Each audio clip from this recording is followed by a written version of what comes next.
aquí presentarles hoy al doctor Joaquín Tey, nos acompaña de la Universidad Autónoma Metropolitana en Iztapalapa. Joaquín y yo nos conocemos hace muchísimos años, desde que éramos estudiantes. Todavía yo era estudiante y tú eras conmigo. Sí, ¿verdad? Sí. Todavía por ahí nos tocó intersección.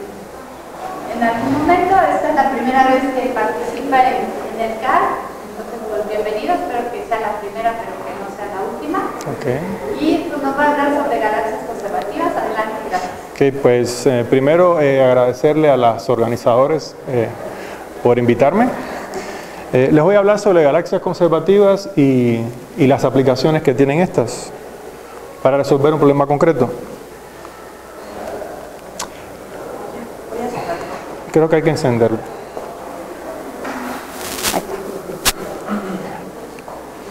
Bueno, la plática se basa en un trabajo conjunto con Ilan Goldfeder, es un colega de la UAM Iztapalapa, es un trabajo reciente. Entonces, voy a dar algunas definiciones primero. O sea, si tienes una gráfica simple y conexa, voy a definir el conjunto de vértices, vamos a llamarlos interiores o B sub i, a todos aquellos vértices en la gráfica que tienen grado mayor que 2. Entonces, dada una orientación de esa gráfica, voy a definir para cada vértice dos conjuntos. Un conjunto que es E más de X sería aquellas aristas tales que en la orientación corresponden a arcos que salen de X.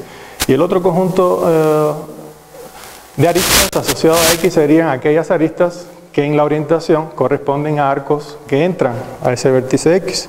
Entonces lo que estoy haciendo es partiendo en dos partes el conjunto de aristas que inciden en ese vértice X. Entonces diremos que G tiene una n numeración dirigida si existe una orientación de esa gráfica y una función inyectiva del conjunto de aristas al conjunto de los primeros n naturales, tales que en cada vértice de grado mayor que 2, la suma, bueno, esta es una función de peso, ¿no? La suma de los pesos de los arcos que salen coinciden con la suma de los pesos de los arcos que entran. Esto es una generalización de una definición que dio Slater y coautores en el 80, donde ellos sí exigen que todos los vértices tengan grado mayor que 2. Entonces, nosotros dijimos, pues, ¿por qué no estudiar esa propiedad para cualquier gráfica, ¿no?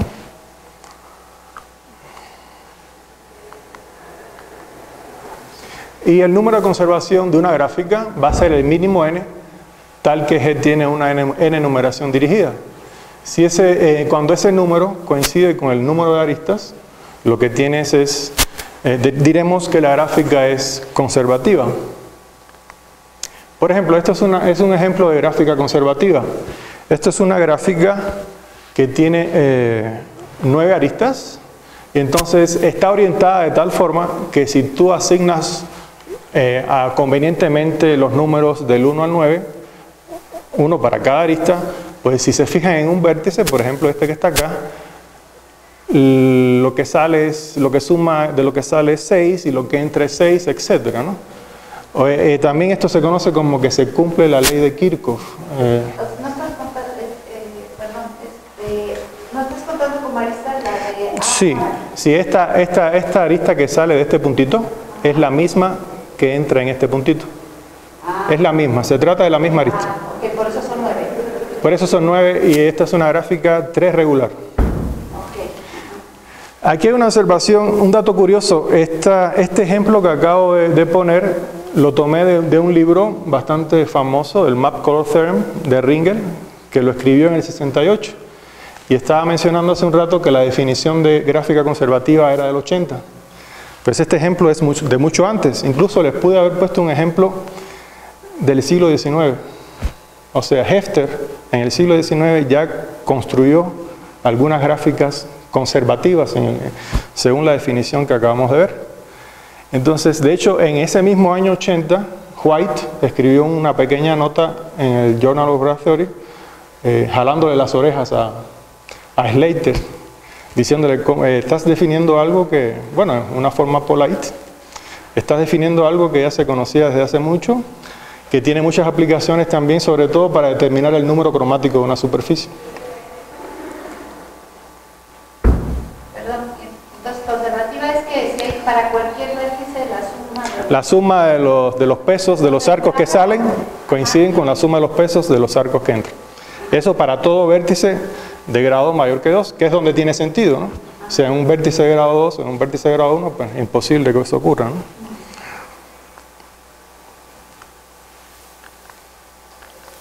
Entonces, gráficas bipartitas de la forma K1R se llaman estrellas. Y una galaxia es la unión de estrellas, obviamente, ¿no?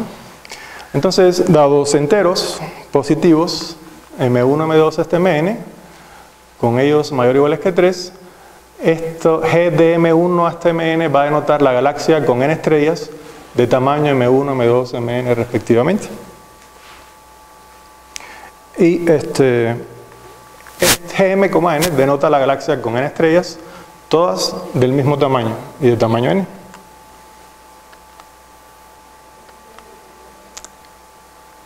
Este problema, bueno, lo que quiero estudiar son el problema de gráficas conservativas, pero para galaxias nada más. Y eso tiene mucho que ver, está muy relacionado con un viejo problema que estableció Hefter en 1897, que se conoce como primer problema de diferencias de Hefter.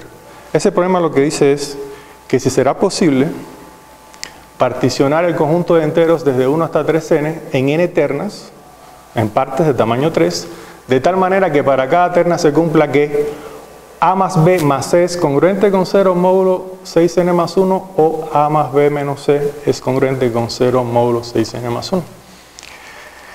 Ese problema fue resuelto después, en 1939, por Pelteson.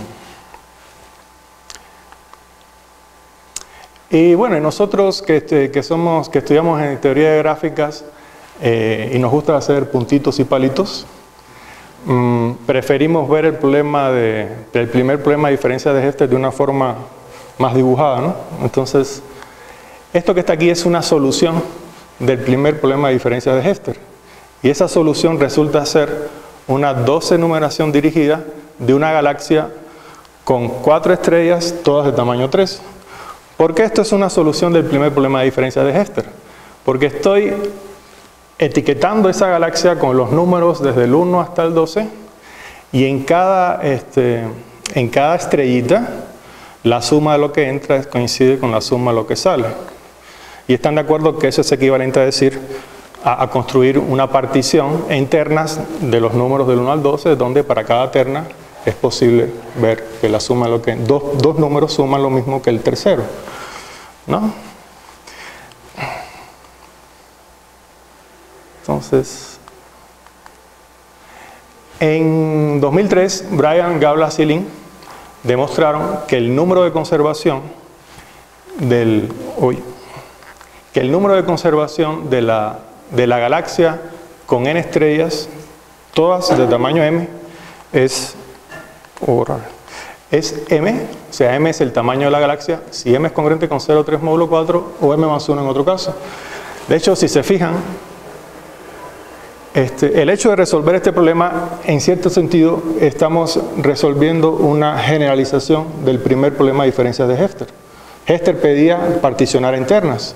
Pues lo que hicieron Brian, Gablas y Lin fue resolver el mismo problema, pero en vez de particionar en ternas, particionar en partes todas de tamaño m.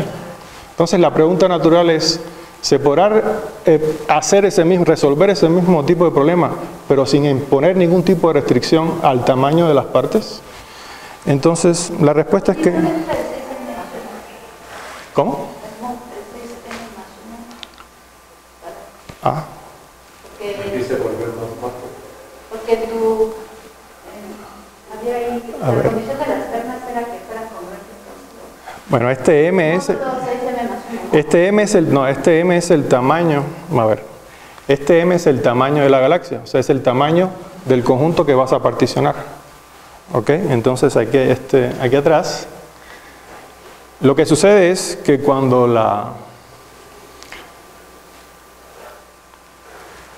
no para cualquier n se puede particionar en ternas de tal forma que lo que sume sea igual a lo que salga en z, ¿ok?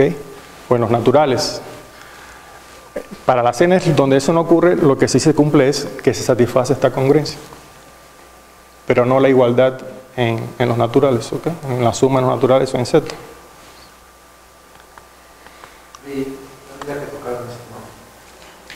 Es como muy específico, ¿no? Es 6n más 1 y todo eso, la teoría más 6n más 1. Bueno, este es 6n. Bueno, él estaba pensando, el problema concreto que él quería resolver era descomponer en triángulos a todas las aristas de la completa, y no solo así, o sea, si tú descompones en triángulos disjuntos, en aristas, a las aristas de la completa, lo que estás construyendo es un sistema de ternas de Steiner. Pero él no solo quería, eso ya está resuelto, él no solo quería encontrar un sistema de ternas de Steiner, sino quería que fuera cíclico. Eso quiere decir que si los vértices los etiquetas con elementos de un grupo, donde el grupo es del orden del grupo sería el orden de la completa, para cualquier triangulito, si lo trasladas por cualquier elemento del grupo, obtienes otro triangulito. O sea, esa traslación es un automorfismo del sistema de ternas. Y él quería buscar ese tipo de sistema de ternas cíclico. ¿Sí? Y claro, este tipo de... a ver. Ok, entonces les decía que se puede generalizar el teorema. O sea, aquí tenemos este teorema para estrellas todas del mismo tamaño, pues se puede generalizar este teorema, que fue lo que hicimos nosotros. Y entonces para cualesquiera enteros positivos, desde M1 hasta Mn, el número de conservación de esa galaxia con las estrellas con esos tamaños es m si m congruente con 0, 3 módulo 4 y m más 1 en otro caso. Por ejemplo, esto es una galaxia, tiene 6 estrellitas, 2 de tamaño 3, una de tamaño 7, 5, 6 y 4, ¿no? Entonces, no les voy a hacer la demostración, pero sí les voy a mostrar con un ejemplo concreto cómo probar, por ejemplo, cómo encontrar esa orientación y esa asignación de pesos, de tal forma que sea conservativa esa galaxia. Entonces, se lo voy a mostrar un ejemplo concreto, ¿no? Bueno, y para construir esto necesito introducir, o sea, usamos sobre todo sucesiones de Skolem. ¿Qué cosa es una sucesión de Skolem? Pues una sucesión de Skolem de orden n es una partición de los naturales desde el 1 hasta el 2n en parejas ordenadas, de tal forma que en la i-ésima pareja, si te tomas la diferencia del bi menos i, es justamente i, y eso para todo i desde 1 hasta n. Eso es una sucesión de Skolem. Quizás es un poco chocante decir o asociar la palabra sucesión con una colección de parejas ordenadas, pero resulta que esto que acabo de mencionar se puede representar también como una sucesión. Por ejemplo, esto es un ejemplo de sucesión de Skolem. Esta es una partición de los números desde el 1 hasta el 8, y en la primera pareja el 8 menos 7 es 1, en la segunda pareja el 4 menos 2 es 2, etc. Y esa solución como sucesión se representa de esta forma. O sea, donde están los 4, su diferencia de las posiciones es justamente 4. Donde están los 1, la diferencia de sus posiciones es justamente 1. Y lo mismo para la pareja de 3 y lo mismo para la pareja de 2. O sea, es como magia, ¿no? Y esto se llama sucesión de Skolem. Esto lo probó Skolem de que existen en el 57 y no para cualquier n. O sea, existen sí solo sí, la n es congruente con 0, 1 módulo 4.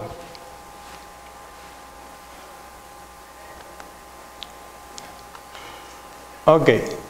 Esta es la que quiero ver cómo encontrar el etiquetamiento de esta galaxia, bueno, en sus aristas, para ver qué es, para lograr la conservativa, ¿no? Entonces, déjenme decirles cómo le vamos a hacer. Aquí abajo tengo los números desde el 1 hasta el 24, que son las etiquetas que voy a usar. O sea, esta es una galaxia con 24 aristas. Entonces, vamos a colocar los numeritos. A ver. Ahí vas. A ver, espérate. Mira. Mira. Vamos a ir despacito. Mira, aquí está la sucesión de Skolem que me sirve para probar que esta galaxia es conservativa. Bueno, la que puse hace un rato. O sea, yo quiero probar que esta es conservativa. Entonces, voy a usar esta sucesión. Pero necesito un número, vamos a llamarlo mágico, para que todo funcione. Y ese número mágico se lo voy a sumar a cada elemento en cada pareja. Entonces, a la pareja 1, 2, el número mágico es el 10. Entonces, le sumamos 10 a cada uno de estos dos y obviamente lo puedo orientar convenientemente de tal forma que si esta era la primera pareja donde 2 menos 1 es 1, pues aquí en este puntito la suma es 12 lo que entra y lo que sale es 12 también. O sea, el número mágico es 10, que es la traslación de este par de elementos, de los elementos en cada pareja.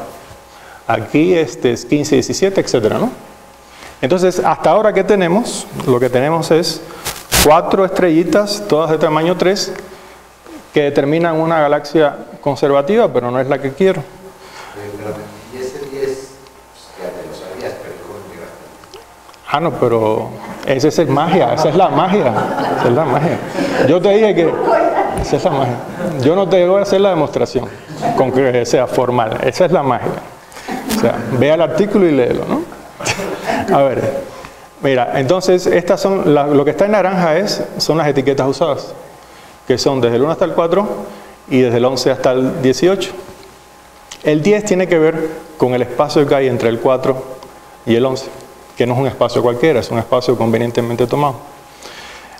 Ahora, P6, por eso es mágico, ¿no? Es mágico, ¿no? Bueno, ahora, fíjate. Si te fijas en estas dos estrellitas que están ya etiquetadas, el 1 y el 2 son etiquetas consecutivas. Si yo las intercambio para ese par de estrellas, creo un defecto por una unidad en una estrella y un exceso por una unidad en otra, en cuanto a sumas y restas. ¿Sí están de acuerdo? Entonces, lo que voy a hacer es intercambiar estas dos etiquetas y como creo un defecto acá, eso me permite pegar 2 aristas más y usar 2 números consecutivos acá, convenientemente, que es el 5 y el 6, puede pegarlos acá, orientar de tal forma que la suma de lo que entre, exactamente. Y lo mismo para el 7 y el 8, los voy a poner acá para lograr que se conserven, ¿no? Que se cumpla la ley de Kirchhoff, ¿no? En ese vértice, que es el centro de la estrella. Entonces, ya lo hice, ¿no? Intercambié el 2 con el 1, le puse 2 patitas acá, otras 2 patitas acá, 5 y 6, 7 y 8, orienté convenientemente y ya es conservativo, por lo menos para estas dos. ¿Ves que necesitaba 2 estrellas de tamaño 5, según el ejemplo anterior? Y ahora para lograr las 2 patitas de acá, este 18 era el último que había usado en el primer etiquetamiento parcial, digamos.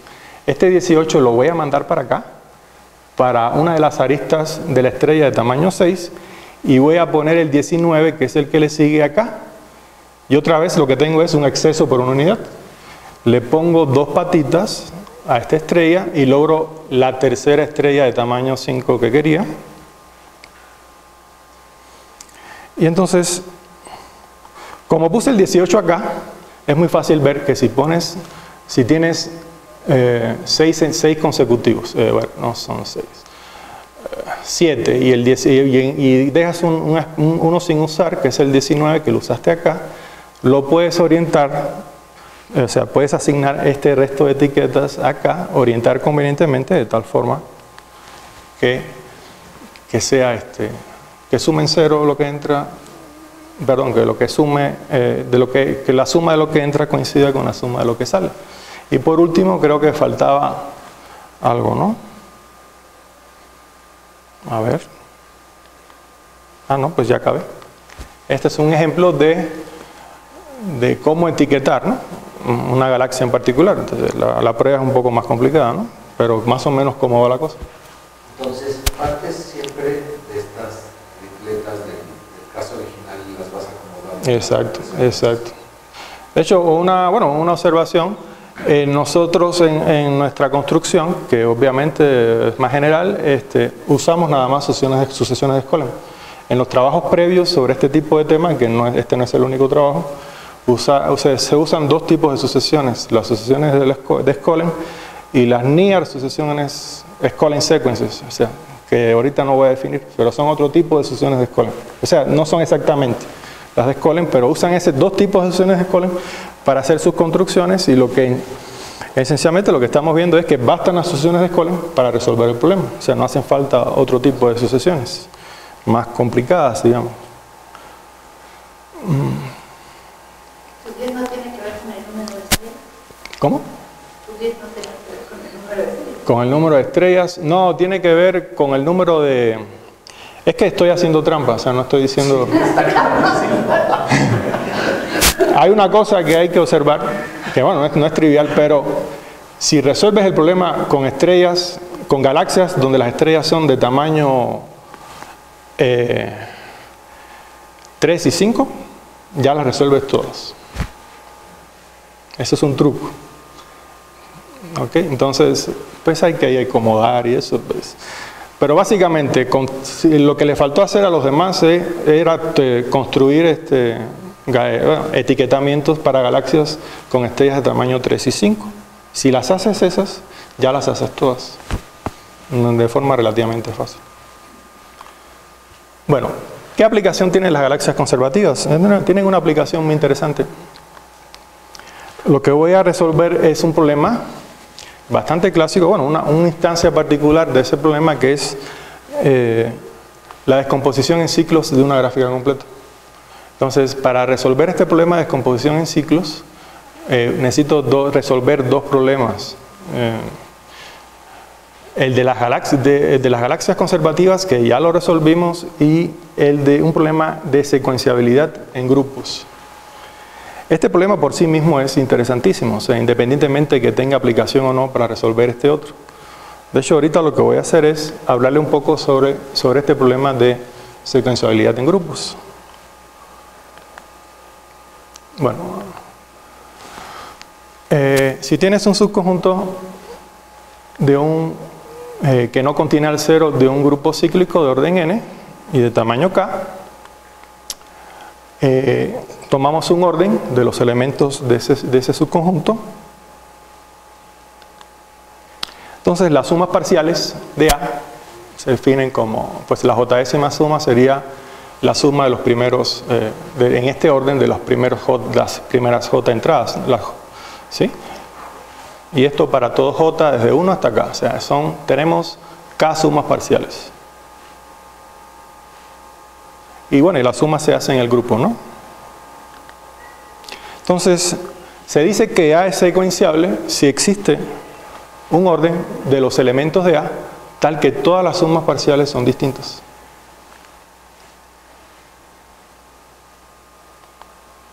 Y una familia de conjuntos que no contiene al cero dentro de un grupo cíclico es secuenciable si todo conjunto es secuenciable en los términos que acabo de decir. Este es un ejemplo, ¿no? Este subconjunto, bueno, estoy asumiendo que el grupo cíclico se puede representar, de orden n, se puede representar como los enteros desde el 0 hasta el n-1 con la suma módulo n, que es bastante usual esa representación de los elementos de un cíclico, ¿no?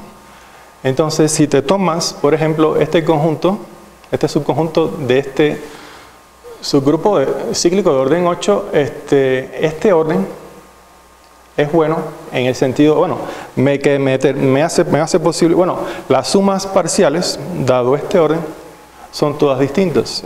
Bueno, pues hay que sacar las cuentas, ya yo las hice, pues las sumas parciales son, bueno, la primera suma parcial es 1, la segunda es 1 más 6 que es 7, etcétera, ¿no? Todas las sumas parciales son distintas. Entonces, en ese sentido, este conjunto, este subconjunto de este grupo es secuenciable.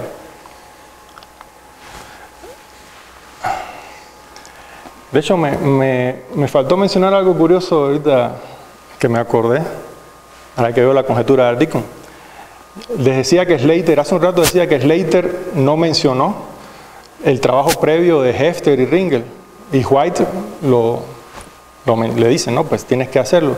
Pues resulta ser que Ardicon, es una anécdota, pero vale la pena hacer la pequeña digresión. Ardicon, hace poquito, Ardicon y coautores definieron una estructura que llamaron arreglos de Hefter. Y resulta ser que determinar un arreglo de Hefter existe si solo si cierta gráfica bipartita es conservativa. Entonces Slater probó que un montón de ese tipo de gráficas bipartitas eran conservativas y Ardicon no lo menciona. Entonces ese fue el castigo, ¿no? El castigo de Slater por no haber mencionado a Hefter y los demás, pues Ardicon definió lo que era un arreglo de Hefter y no mencionó nada de lo que hizo Slater, ¿no? Bueno, la conjetura de Ardicon, ya regresando a la secuenciabilidad en grupos, Ardicon conjeturó hace poco que todo subconjunto que no contenga el cero de un grupo cíclico es secuenciable. Esa conjetura se ve durísima, o sea, probar eso, pues, que para cualquier subconjunto que no contenga el cero existe un orden tal que todas las sumas parciales son distintas. La conjetura se ve muy difícil, es reciente y otra vez parece ser que no es tan poco común que las personas establezcan conjeturas y cosas así sin mencionar que los demás han hecho algo sobre eso, ¿no? Y entonces, aunque la conjetura es reciente, hay muchos casitos en esa conjetura que se han resuelto, pero en otros contextos. ¿Tú crees que en este caso sea por ignorancia o por mala leche? Híjole. Yo creo, no sé, es que no le veo para qué pierdo con mencionar. No es ignorancia, es más bien, pues voy a sacar el artículo rápido y ahí se va. Ahí va, ¿no? No sé. Y a veces a veces también sucede, no sé, bueno, es que van a subir el video a YouTube, mejor no digo nada. Después te digo lo que pienso sobre eso. No van a hacer que me ventaneen, ¿no? Pero ahí un poquito lo referí, ¿no? Sí, también. Porque el trabajo de Ringel es famosísimo, o sea, pues tú puedes decir, oye, menciona ahí. Lo de Ardicon sí es que no es por el nombre, ¿no? O sea, ¿qué tiene que ver una gráfica conservativa con un arreglo de Hefter? Entonces, a lo mejor pues se le va, ¿no? De hecho, como que el artículo de Slater tampoco tuvo mucho pegue, digamos. Se quedó ahí en el olvido. Y nosotros lo rescatamos después de 30 años, ¿no? A ver, entonces, la conjetura es que todos son secuenciables, ¿no? ¿Qué hicieron Ardicon y coautores en el 2016? Usando la computadora, demostraron que esa conjetura es cierta para n menor o igual que 25. O sea, a la fuerza bruta, ¿no? También dieron algunas familias, ¿no?, generales donde sí se cumple. Y déjenme ver algunos resultados conocidos que tienen que ver con esta conjetura. Esa conjetura es una generalización natural de una idea, de la idea de grupos secuenciables. Los que saben de grupos, un grupo es secuenciable si existe un orden de todos sus elementos tal que todas las sumas parciales son distintas, pero aquí es de todos, ¿ok? Hay un teorema famoso que lo probaron independientemente Lucas y Walecki desde el siglo XIX, que un grupo cíclico es secuenciable si solo si es de orden par. Y posteriormente en el 61 Gordon generalizó ese resultado demostrando que un grupo abeliano es secuenciable si solo si tiene un único elemento de orden 2. Y lo que hicimos nosotros, nuestro pequeño aporte, bastante modesto, pero es lo que nos sirvió, es dar una condición suficiente para que un subconjunto del cíclico sea secuenciable. Aquí también hay un poco de truco, ¿no? O sea, no estoy partiendo de un subconjunto del cíclico, estoy partiendo de un subconjunto de los enteros. ¿Ok? Entonces, si tienes un subconjunto de los enteros que satisface las siguientes condiciones, que son varias, pero son relativamente fáciles de checar, existe un orden de ese conjunto tal que, bueno, todos son distintos en valor absoluto y se pueden ordenar así, ¿no? La suma de todos es 0. Esto tiene que ver con lo de ser conservativo. ¿Ok? No es casual esta condición, porque lo que nosotros estábamos buscando era una condición que nos permitiera usar a las galaxias conservativas para encontrar la descomposición en ciclos. Y necesitamos secuenciabilidad, pues justamente nos sirvió, o sea, fue justo esta condición, ¿no? El tamaño de cada bloque. ¿Qué cosa es un bloque en esta sucesión? Pues un bloque son elementos uno seguido del otro con el mismo signo, ¿no? Consecutivos con el mismo signo. Todos esos con el mismo signo determinan un bloque. O sea, el tamaño de cada bloque es, si el tamaño de cada bloque es de tamaño 1, 2 y la sucesión de bloques es de tamaño 2 es alternante, entonces si se cumple todo eso, este subconjunto en Z, pero interpretado como un subconjunto en cierto grupo cíclico, que no es cualquiera, es un grupo cíclico donde el orden tiene que ser al menos la suma en valor absoluto de los dos últimos elementos de esta sucesión más 1. Lo que pasa es... La condición 3 es que no hay 3 consecutivos con el mismo signo. Exactamente. Y luego, cuando hay 2 con el mismo signo, entonces son... Y además, exactamente. Si pasa todo eso, ese subconjunto, pero interpretado en un grupo cíclico, es secuenciable. Claro, ¿cuál es la interpretación natural si tienes un conjunto de enteros y lo vas a interpretar como un subconjunto de un cíclico, obviamente menos 5 lo interpretas como el inverso aditivo del 5 en el ciclo, etcétera, ¿no? Entonces, este es un ejemplo. Esto es un subconjunto de enteros que interpretado como un subconjunto de Z30, ese es secuenciable. ¿Por qué es secuenciable? Porque cumple estas 4 propiedades. Ahí, una vez que cumple eso, pues, si te agarras un Z suficientemente grande, pues, sí, claro. Pues ya por eso, pero el grande es este numerito. O sea, necesitas este numerito. O sea, ¿no? Para cualquier n o b mayor o igual que este, pues ya ese va a ser secuencial.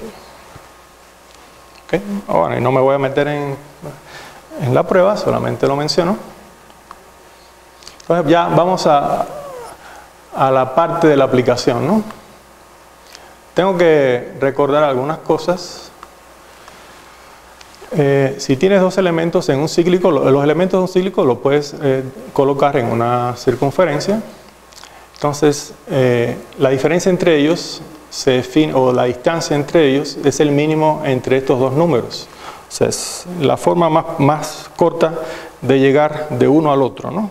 Por ejemplo, la distancia del 6 al 1 es 2, ¿sí? Es la forma más corta de llegar en este orden cíclico, por decirlo de alguna forma, de uno al otro. Resulta ser que la gráfica, bueno, está claro, ¿no? Que si tienes un cíclico de orden 2R más 1, la distancia entre dos cualesquiera es un número entre 1 y R. ¿Ok?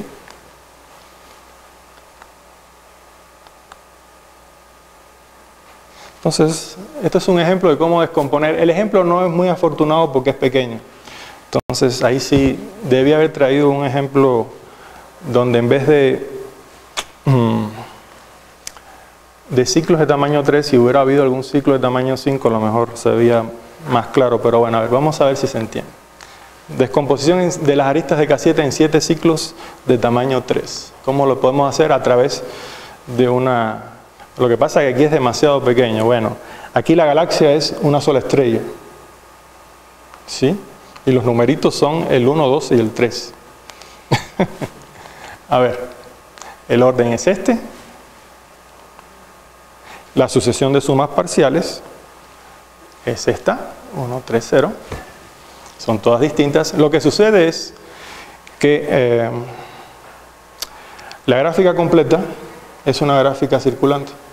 Entonces, la colección de todas las aristas en esa circulante se pueden obtener a partir de una colección de saltos. Y los saltos son justamente, si la completa es de orden impar, los saltos son justamente,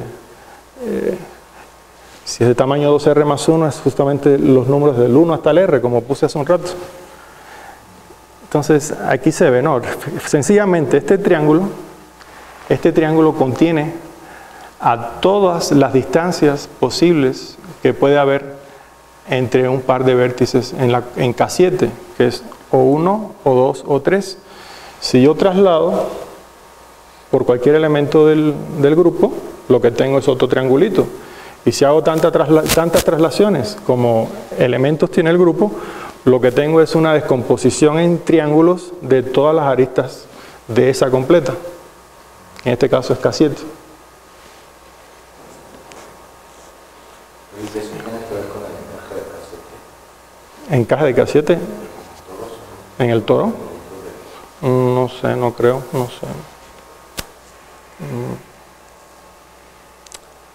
Esto es un sistema de Steiner cíclico. ¿Ok? O sea, a partir de un triángulo, en este caso porque es K7, generas a todos.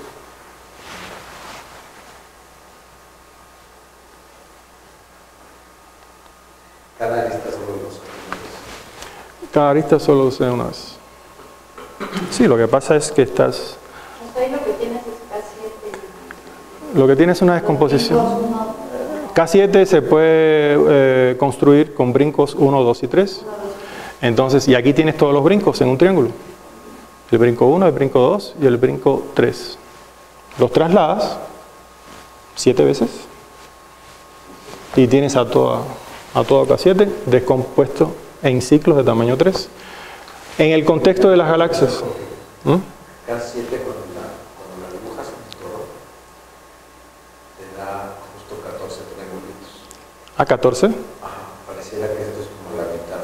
Ajá. O sea, como que estás, como si lo pintas de ajedrez, digamos, en blanco y negro, como que estás viendo los triángulos. Sí, pues tiene que ver, pero no. O sea, aquí tienes una descomposición de K7 en ciclos, pero si tú dibujas el K7 en un toro, cada arista tiene que pertenecer a una cara. Y eso, de manera abstracta, lo que tienes que tener es una colección de triángulos donde cada arista está en 2 triángulos. Por eso aquí tienes 7 triángulos y para meter K7 en el toro necesitas el doble. Porque cada arista tiene que, para que tener cara, cada arista tiene que estar en 2 caras, o sea, hacer frontera a 2 caras. Y por eso tienes 14 triangulitos allá y aquí 7, ¿no? O sea, ahí nada más tienes 7. Aquí 7. 7 triángulos. ¿Cuántas aristas tiene K7? 7 por 6 entre 2. 21. ¿Y 3 por 7? Si estas son 3, sí. Ahí tienes. Ok, ahí tienes a todas, ¿no? Bueno.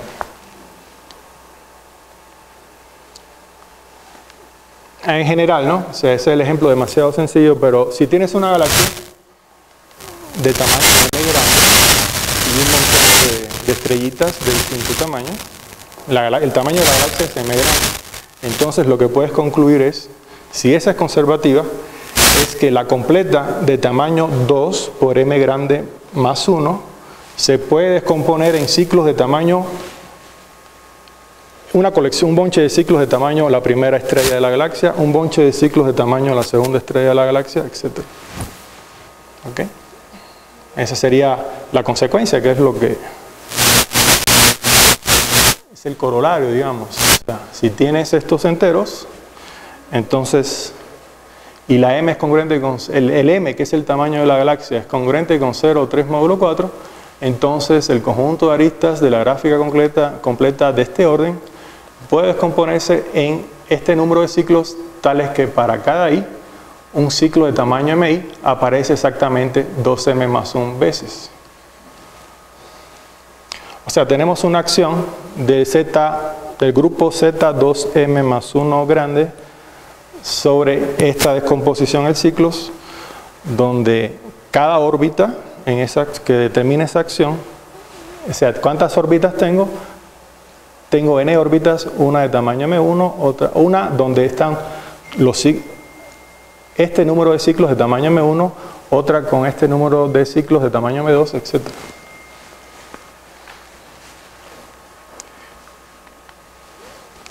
Y ya acabé, eso sería lo que quería poner. Total. Muchas gracias.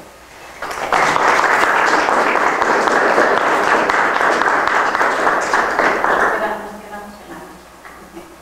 ¿Alguna pregunta?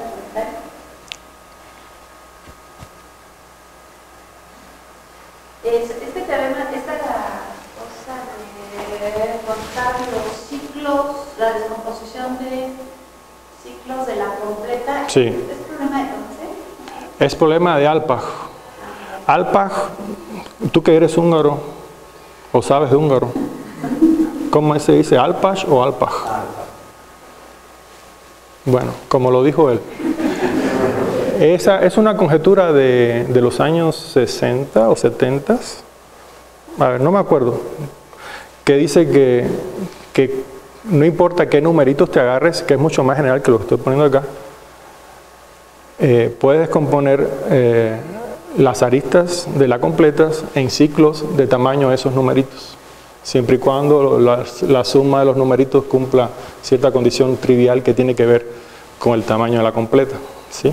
Entonces, esa conjetura de Alpag la probó Bryant, este mismo Bryant que mencioné hace un rato, la probó en el 2000 y tantos, pero el trabajo son como 180 páginas y referenciando 50 artículos, o sea, la conjetura de Alpag ha sido muy trabajada. Entonces, él tiene que referenciar todo lo que hicieron los demás y además resolver un montón de casitos muy específicos, casi a mano, y eso resultó en un artículo de 180 páginas, que no sé quién se lo puede leer, ¿no? Pero esa es la conjetura de Alpag que ya está probada. Pero por otro lado está un problema que es, no solo quiero resolver la conjetura de Alpag, sino quiero encontrar una descomposición de este estilo, que yo lo llamo sistema de Skolem, de tal forma que su grupo de automorfismo sea cíclico. Que eso es un problema, o sea, cualquiera de este tipo, de lo que acabo de mencionar, que tiene su grupo de automorfismo cíclico, resuelve la conjetura de Alpag, ¿sí? Como instancia. Pero no, o sea, resuelve un tipo particular de instancia de ese problema. Pero tú te puedes también plantear el problema de encontrar cuáles son las que tienen ese tipo de automorfismos. Y eso es lo que hicimos nosotros. Pero la conjetura de Alpag ya está aprobada por Bryant. Y no necesariamente las soluciones en esa conjetura tienen que tener ese tipo de grupo de automorfismo. ¿Ok? O sea, no son cíclicas, pues, muchas, que resuelven el problema de Alpag.